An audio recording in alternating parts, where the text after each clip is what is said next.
Hello guys, welcome to another video of stock market. Friends, Utkarsh small finance bank जो कि guys एक small finance bank company है जिसका IPO आज के दिन ओपन होने जा रही है, जिसका हम लोग कंप्लीट एनालिसिस करें। इसके मतलब कि बिजनेस मॉडल क्या है, फिनेंशियल्स, परफॉर्मेंस, प्राइस बैंड, कब तक इशू रहेगा, लिस्टिंग कितना तारीख को होगा, लिस्टिंग गेन कितना मिलेगा, जीएमपी कितना चल रहा है। और गाइज एंड में मैं इसका पॉइंट बाय पॉइंट डिस्कस करूंगा, इसके क्या प्रॉस और क्या कॉन्स है, मैं पॉइंट बाय पॉइंट डिस्कस करूंगा। तो आज इस वीडियो में हम लोग इन सभी चीज़ों को डिस्कस करेंगे। चलिए फ्रेंड्स, वीडियो स्टार्ट करते हैं। तो गाइज देखिए, Utkarsh small finance bank limited, guys ये आईपीओ जो है बहुत लंबा टाइम के बाद किसी स्मॉल फाइनेंस बैंक की आईपीओ आई है, जो कि आज के दिन 12 जुलाई को ओपन होने जा रही है। 14 जुलाई को क्लोज कर दिया जाएगा और 3 डे की आईपीओ है। 12 जुलाई, 13 जुलाई और 14 जुलाई 3 दिन की आईपीओ है। कंपनी का बिजनेस अगर देखिएगा इस तो 2016 में इनकॉर्पोरेट किया गया था उत्कर्ष स्मॉल फाइनेंस बैंक लिमिटेड, जो कि एक एसएफबी है इंडिया में, मतलब कि स्मॉल फाइनेंस बैंक है इंडिया में। और ये जो है सेकेंड फास्टेस्ट एयूएम ग्रोथ है इस फिनेंशियल 19 और 22 में एसएफबी में, जो कि लगभग 500 करोड़ से भी ज़्यादा इसका एयूएम है, मतलब कि एसेट अंडर मैनेजमेंट जो है 500 करोड़ से भी ज़्यादा है, जो कि सेकेंड फास्टेस्ट एयूएम ग्रोथ है। और ये मतलब कि रिकॉर्ड किया गया इस फिनेंशियल 19 और 22 में। यहाँ पे कंपनी जो है अगर देखिएगा तो जो फैसिलिटीज़ जो है, जो एक्सटेंड कर रहा है फैसिलिटीज़ को, ये इंडिविजुअल्स और बिजनेसेस को, जिससे उनके फिनेंशियल रिक्वायरमेंट्स को असिस्ट कर सके। और इसमें जो उत्कर्ष एसएफबी इंक्लूड, मतलब कि मैं गाइज उत्कर्ष एसएफबी जो है इसका बहुत बड़ा नेम है, तो गाइज इसको मैं सिर्फ सिंपल एक वर्ड में नाम लूँगा, उत्कर्ष। तो उत्कर्ष जो सर्विसेज ऑफर करती है ना, इसमें से गाइज सर्विसेज है accounts and deposits, cards, insurance, investments, loans और वेज और टू बैंक, ये सभी सर्विसेज कंपनी ऑफर कर रही है।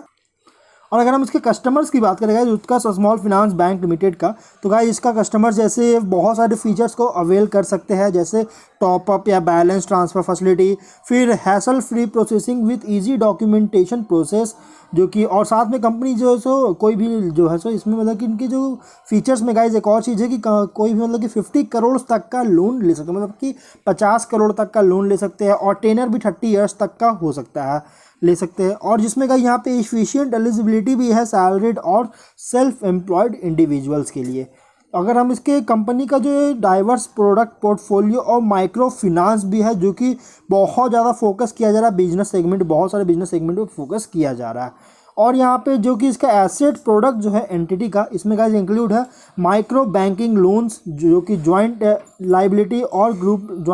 ग्रुप लोन्स और इंडिविजुअल लोन्स। मतलब कि जेएलजी जो है ये एक बहुत बड़ा ड्रॉबैक है इस कंपनी के, रिस्क है बहुत ज़्यादा, क्योंकि म्यूचुअल गारंटी पर ये लोन दिया जाता है और एक ही जगह से बहुत सारे लोन्स वगैरह ली जाती है, तो इसके वजह से बहुत ज़्यादा कंपनी को जो है सो एक ड्रॉबैक है ये, मतलब कि थोड़ा सा रिस्क है इस कंपनी पे। लेकिन यहाँ देखिए तो रिटेल लोन्स भी दिया जा रहा है, और ये क्या प्रॉब्लम क्रिएट कर सकती है गाइज, जॉइंट लाइबिलिटी ग्रुप जो है जेएलजी जो है क्या प्रॉब्लम क्रिएट कर सकती है, वो मैं गाइज आपको पॉइंट में बताऊंगा जब मैं इसके कॉन्स की बात करूंगा। इसके रिस्क में जब मैं पॉइंट बात करूँ तो उसमें मैं बताऊंगा कि क्या ये प्रॉब्लम क्रिएट कर सकता है। देखिए, रिटेल लोन्स जो यहाँ पे कंपनी दे रहा है ना, इसमें गाइज अनसिक्योर्ड लोन्स और सिक्योर्ड लोन्स दोनों प्रोवाइड करा रही है। होलसेल लैंडिंग भी दे रही है, जिसमें guys short term long term loan दे रहा है। हाउसिंग लोन्स जो कि दे रही है, एक अफोर्डेबल हाउसिंग का फोकस जो हो रहा है, मतलब कि अफोर्डेबल हाउसिंग के लिए जो फोकस किया जाए उसके लिए हाउसिंग लोन्स दे रहा है। Commercial vehicle construction equipment loan भी दिया जा रहा है, और गोल्ड लोन भी कंपनी प्रोवाइड कर रही है। अगर हम बात करें इसके यहाँ पे, अगर हम इसके कुछ पॉइंट्स को जानेंगे गाइज, तो कंपनी का जो पॉइंट्स है हम लोग यहाँ पे देखते हैं, जो कि गाइज यहाँ पे पहले में यहाँ इसके स्ट्रेंथ की बात करें तो कंपनी यहाँ पे sound understanding of micro finance segment and presence in rural and semi urban areas, मतलब कि जो माइक्रो फाइनेंस सेगमेंट का जो अंडरस्टैंडिंग समझ होता है वो बहुत ही ज़्यादा साउंड किया जा रहा है, मतलब कि एक अच्छे से समझ में आ रहा है। और रूरल और सेमी अर्बन एरियाज में भी कंपनी का बहुत ज़्यादा फोकस है, प्लस लीडरशिप कॉम्प्लीमेंटिंग है इस कंपनी का स्ट्रेंथ है, मतलब लीडरशिप कॉम्प्लीमेंटिंग जो है, लीडरशिप जो है बहुत ज़्यादा स्ट्रेंथ है इस कंपनी के लिए। फोकस किया जा रहा है रिस्क मैनेजमेंट और एफिशिएंट ऑपरेशंस पे, स्टेबल ग्रोथ देखने को मिल रहा है कॉस्ट एफिशिएंट ऑपरेशनल परफॉर्मेंस के साथ। और अगर हम यहाँ पे कुछ रिस्क की यहाँ पे अगर थोड़ा सा और जाने प्रॉफिट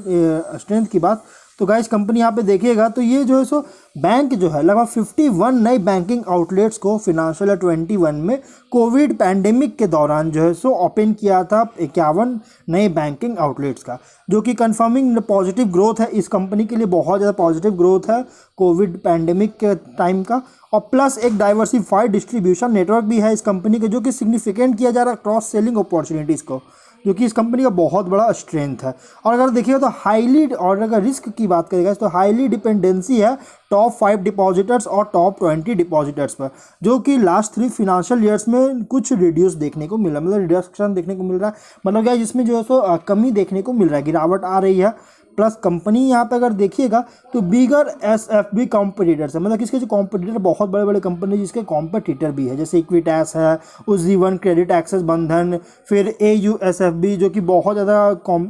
सभी कंपनी जैसे बहुत बड़े बड़े कंपनीज है, और ये मतलब इसका कॉम्पिटिटर और जो अपने डोमेन में बहुत अच्छे से काम भी कर रही है, बहुत ही जो है सो ग्रेट काम कर रही है, जो कि इस कंपनी के लिए बहुत ज़्यादा रिस्क है, ये मतलब कि थोड़ा सा एक बहुत ज़्यादा कंपटीशन इसको फेस करना चैलेंजेस फेस करना पड़ सकता है। माइक्रो बैंकिंग फिनांस सेगमेंट बहुत ज़्यादा डिपेंडेंट है, और खासकर JLG पे, जो कि इसके वजह से बिजनेस का, बैंक का जो बिजनेस है इसका डेवलपमेंट में कुछ अफेक्ट पड़ सकता है, रिजल्ट में जो है देखने को मिल सकता है, जो कि अफेक्ट पड़ सकता है गाइज इसका डेवलपमेंट में, क्योंकि JLG के कारण गाइज थोड़ा सा प्रॉब्लम आ सकती है। अगर हम और पॉइंट्स को जाने गाइज, जिसका हम लोग थोड़ा सा और पॉइंट्स को जाने तो हम लोग यहाँ पर स्ट्रेंथ को देखेंगे गाइज, जो कि साउंड अंडरस्टैंडिंग, जो मैंने ऑलरेडी बात कर लिया फर्स्ट पॉइंट। सेकंड पॉइंट है गाइज ग्रोइंग डिपॉजिट्स, जो कि रिटेल डिपॉजिट्स पर बहुत ज़्यादा फोकस किया जा रहा है, जिसमें डिपॉजिट्स लगातार ग्रो कर रही है। डाइवर्सिफाइड डिस्ट्रीब्यूशन नेटवर्क, जो कि सिग्निफिकेंट क्रॉस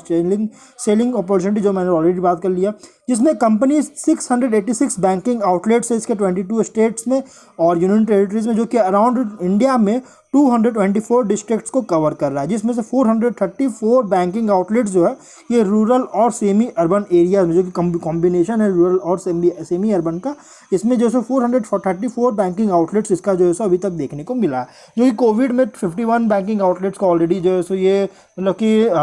लॉन्च किया गया था, मतलब 51 आउटलेट्स को जो है सो ऑलरेडी कंपनी ने जो है सो यहाँ पे मतलब कि ओपन किया था। अगर हम बात करें आगे, अगर देखिए तो स्टेबल ग्रोथ, जो कि मैंने ऑलरेडी बात कर लिया है कि स्टेबल ग्रोथ है कॉस्ट एफिशिएंट ऑपरेशनल परफॉर्मेंस के साथ, जो कि इस कंपनी के लिए स्ट्रेंथ है। लेकिन रिस्क क्या है गाइज, और भी अगर रिस्क पॉइंट में हम लोग देखेंगे तो ये जो है सो मतलब कि बैंक जो है subject to stringent regulatory requirements of prudential norms of RBI, मतलब कि RBI की तरफ से रूल्स और रेगुलेशंस वगैरह होता है, प्रूडेंशियल नॉर्म्स वगैरह होता है, उस पर बहुत ज़्यादा जो है ये मतलब कि डिपेंडेंट है, और मतलब बहुत ज़्यादा जो है इस कंपनी के लिए मतलब डिपेंडेंट है, जिसके वजह से गाइज कोई भी रूल्स ऐसे लॉज रेगुलेशंस नॉर्म्स में को कंप्लाई करने के लिए मतलब कि फुलफिल करने के लिए अगर ये इनेबिलिटी साबित होता है गाइस, कंपनी नहीं कर पाती है, तो इसके business, result, operation, financial condition, cash flow पे बहुत बड़ा इफेक्ट पड़ सकता है, इम्पैक्ट पड़ सकती है। ये बैंक जो है ना माइक्रो बैंकिंग सेगमेंट, जो मैंने ऑलरेडी बात कर लिया, JLG पे बहुत ज़्यादा डिपेंडेंट है, और इसी वजह से गाइस सेगमेंट में ज़्यादा डेवलपमेंट भी देखने को मिल रहा है, और इसी वजह से गाइस कंपनी जैसे इसके business affect, business result, operation, financial condition, cash flow पे बहुत बड़ा अफेक्ट पड़ सकता है। बैंक का जो बिजनेस है गाइस ये वल्नरेबल टू इंटरेस्ट रिस्क और any volatility in interest rates and to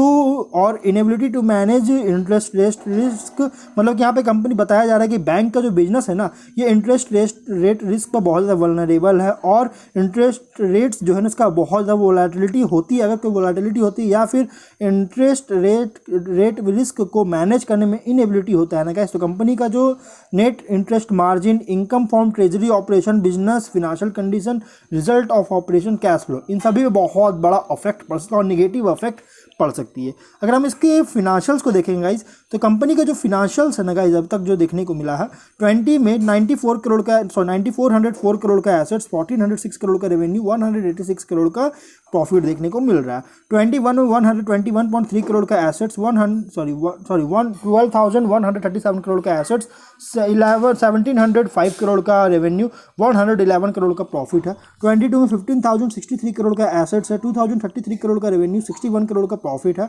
23 में 19,117 करोड़ का एसेट्स, 2,804 करोड़ का रेवेन्यू, 404 करोड़ का प्रॉफिट। और डेट अगर देखिए 2,349 करोड़ का डेट भी कंपनी पे थोड़ा सा ज़्यादा देखने को मिल रहा है। लेकिन गाइज यहाँ पे अगर देखिएगा तो कंपनी का रेवेन्यू में हर साल ग्रोथ हो रहा है, लेकिन 21 से कंपनी का रेवेन्यू बहुत ज़्यादा गिरावट आ रही है। 21 में भी फॉल आया, फिर 22 में भी फॉल आया, लेकिन 23 में एक सडन बूस्ट देखने को मिला है, जो कि फ्यूचर में सस्टेनेबिलिटी को लेकर एक कंसर्न क्रिएट कर सकता है, जो कि बहुत मतलब कि ये मार्जिन इसी तरह करंट मार्जिन जो है सो बहुत ज़्यादा कंसर्न क्रिएट कर रहा है, सस्टेनेबिलिटी लेकर, स्थिरता लेकर बहुत ज़्यादा कंसर्न क्रिएट हो रहा है। पी रेशियो अगर देखिए 6.78 टाइम का है, डेट इक्विटी 8.03 का देखने को मिल रहा है, ईपीएस 4.52 का बहुत ही लो है, रिटर्न ऑन नेटवर्थ 20.22% का बहुत ही एवरेज देखने को मिल रहा है। ऑब्जेक्टिव क्या है गाइस, तो यहाँ पे कंपनी जो है सो अपने टीयर 1 कैपिटल बेस का जो है सो यहाँ पे ऑगमेंट करके जो है सो इशू करके ऑगमेंट करना चाह रही है, जिससे फ्यूचर कैपिटल रिक्वायरमेंट्स को मीट कर सके। साथ में एक्सपेंस वगैरह भी करना, एक्सपेंस को मीट करना चाह, जो इशू जो है इसका यूज करके एक्सपेंस को मीट करना चाह रही है, जो कि इशू के रिलेशन में जो मतलब कि एक्सपेंसेस वगैरह हो उसको मीट करना चाह रही है, इसके लिए आईपीओ लाया गया है। अगर हम बात करें इसके प्रोमोटर्स का, तो गाइस इसके जो प्रोमोटर है उत्कर्ष कोर इन्वेस्ट लिमिटेड, इस कंपनी के प्रोमोटर्स है। प्री इशू होल्डिंग 84.75% का, पोस्ट इशू 69.28% का होल्डिंग्स देखने को मिल जाएगा। अब हम लोग बात करते हैं इसके डिटेल्स की। तो आईपीओ जो है 12 जुलाई से 14 जुलाई तक ओपन रहेगा। 10 रुपीज़ का फेस वैल्यू, 23 to 25 रुपीज़ पर शेयर की प्राइस बैंड, 600 शेयर्स की लॉट साइज, 500 करोड़ का इशू साइज, जो कि फ्रेश इशू की जा रही है। Book build issue IPO BSE NSE दोनों में लिस्टेड होने जा रहा है, जो कि 24 जुलाई का डेट रखा गया है। अगर अमाउंट की बात करें 15,000 रुपीज़ का मिनिमम अमाउंट पे करना होगा। तो यहाँ पे रिजर्वेशन दिया गया है, क्यूआईबी को 75% का, एचएनआई को 15% का, रिटेल को 10% का। मतलब यहाँ पे मेनली जो फंड रेज करना चाह रही है कंपनी, क्यूआईबी से ही मेनली फंड रेज करना चाह रही है। तो ओवरऑल अगर देखा जाए तो गाइस कंपनी का जो परफॉर्मेंस है, जो थोड़ा अच्छी खासी इसकी परफॉर्मेंस देखने को मिला, लेकिन इसके कॉम्पिटिटर बहुत सारे हैं। जो मैं इसके कॉम्पिटिटर की बात करूं, देखिए यहाँ पे इसके कॉम्पिटिटर बहुत सारे हैं, जैसे इक्विटास स्मॉल फाइनेंस बैंक है, उज्जीवन क्रेडिट, एक्सिस ग्रामीण, स्पंदन Sphoorty financial, Bandhan bank, AU small finance bank, Suryoday small finance bank, fusion micro finance limited, ये सभी इसके कॉम्पिटिटर, बहुत सारे कॉम्पिटिटर, मतलब कि इसको कंपनी को जो है मार्केट में कॉम्पीट बहुत सारी सभी कंपनी जैसे ऑलरेडी लिस्टेड है स्टॉक एक्सचेंज में। तो इस कंपनी को मतलब उत्कर्ष को जो है सो अब मार्केट में सस्टेन करने के लिए बहुत सारे नए नए आइडियाज़ वगैरह, इनोवेशंस वगैरह लाने होंगे और इस पर काम करना होगा। तो इसलिए गाइस अगर आप इसमें ओवरऑल अगर बात करें तो इसमें अगर आप मीडियम टू लॉन्ग टर्म के लिए इन्वेस्टमेंट करने का सोच रहेगा तो आप इसको अप्लाई कर सकते हैं। अगर जीएमपी की बात करें तो 16 रुपीज़ का जीएमपी और 64% बहुत ही शानदार लिस्टिंग मिलने का चांस है, और ओपनिंग से पहले इसके जीएमपी में बहुत ही ज़बरदस्त तेज़ी देखने को मिला है। तो ओवरऑल गाइस कंपनी बहुत ही अच्छी यहाँ पे इसके परफॉर्मेंस देखने को मिला है। कुछ रिस्क भी है, लेकिन कंपनी का शानदार परफॉर्मेंस देखने को मिल रही है। तो ओवरऑल इसमें अप्लाई कर सकते हैं, क्योंकि इसका प्राइस बैंड भी जो है सो एक रीजनेबल प्राइस पे इसका आईपीओ मिल रही है। 25 रुपीज़ पर शेयर का जो प्राइस बैंड है, ये एक रीजनेबल प्राइस पे इसकी आईपीओ मिल रही है। तो अब हम लोग जो है वीडियो कहीं पर एंड करते हैं। अगर कोई डाउट है कमेंट बॉक्स में पूछिए। मिलते हैं नेक्स्ट वीडियो में। Till then bye bye.